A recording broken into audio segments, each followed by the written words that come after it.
So a couple days ago, CBS Sports decided to post the stupidest mock draft ever. They had us taking a quarterback, which, if you follow any bit of the Bengals, you know is very idiotic, right?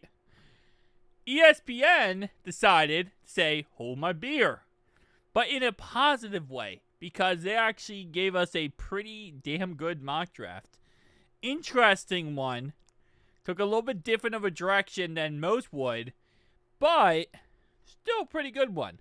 So, first round, they went with Derek Harmon, which I think, obviously Joe Goodberry wants, and I think general consensus, he's in our top 5 list of players that the community wants. Not bad. Pick 2, they go with Ratledge. Sorry, my bad. Pick 2, they go with Landon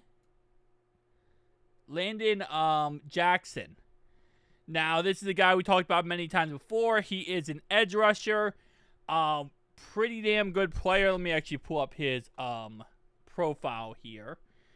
But again, like I said, this is someone that we saw actually in the CBS mock draft, to be honest. So, where we at?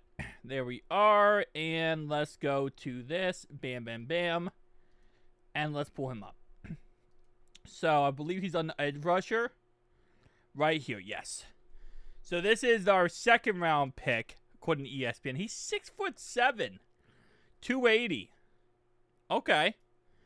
So we go with Derek Harmon, and if you guys are new and you don't know who Derek Harmon is, Derek Harmon's a little bit down the board in many PFF big boards. So he's going to be all the way down to 42 right here.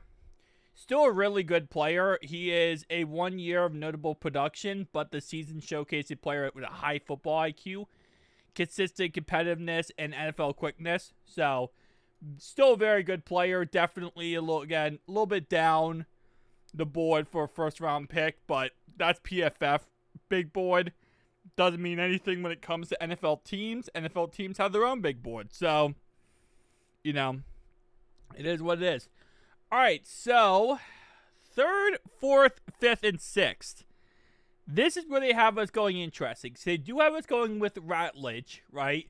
So they have us going with our guard, which, again, if you see many of my mock drafts, you know I absolutely love Ratledge. Played at Georgia with Amarius Mims. So awesome to see him, paired back up with Amarius Mims. But in the 4th, they have us going with Scatterbo.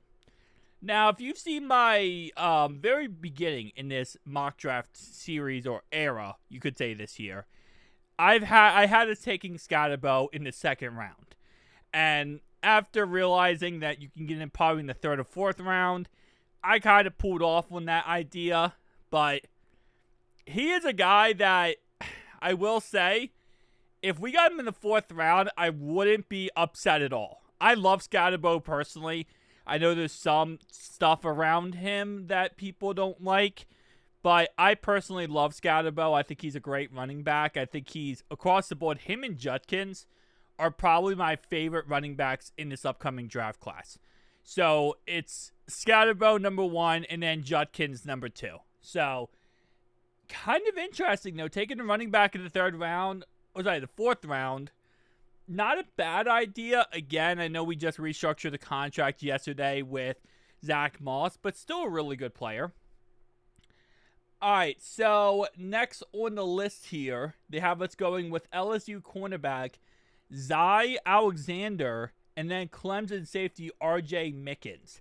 So we've talked many times about RJ Mickens. I've actually had many mock drafts where I have us taking him, especially later on. He always seems to be a really good option. And who's that cornerback? Zy Alexander. Right here. Okay, so Zy Alexander. Alexander is fundamentally sound coverage corner whose limited athleticism will make him either a zone or a Pacific corner or a potential safety convert due to how reliable he is when tackling in run defense. I'm actually really happy to hear someone good at run defense. Okay.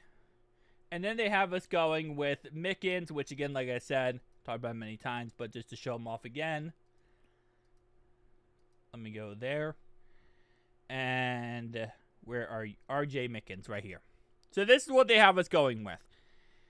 I'm not against this draft, really. Again, like I said, it's going to be a missed opportunity if we don't take a running back somewhere in this draft. Just because of how good this class is at the running back position, it would be a really big miss for us not to at least take a flyer on like a 6th round pick. Will we take one in the 4th round? That's a question that we will find out. But again, we did restructure Zach Moss's contract. We do have P. Ryan. We do have Chase Brown. But you get a really good running back to be RB2 on this team. You could potentially trade away Zach Moss, keep P. Ryan as RB3, and be in a really good spot. But let's go ahead and get right. Let's go ahead and put in what ESPN has us taking here. Let's see what PFF says about this beautiful situation here. And Landon Jackson goes 1 pick before us. I hate when that happens. And I even hate more when it happens in real life. Alright, let's try this again. Derek Carman's always going to be available in the 1st round.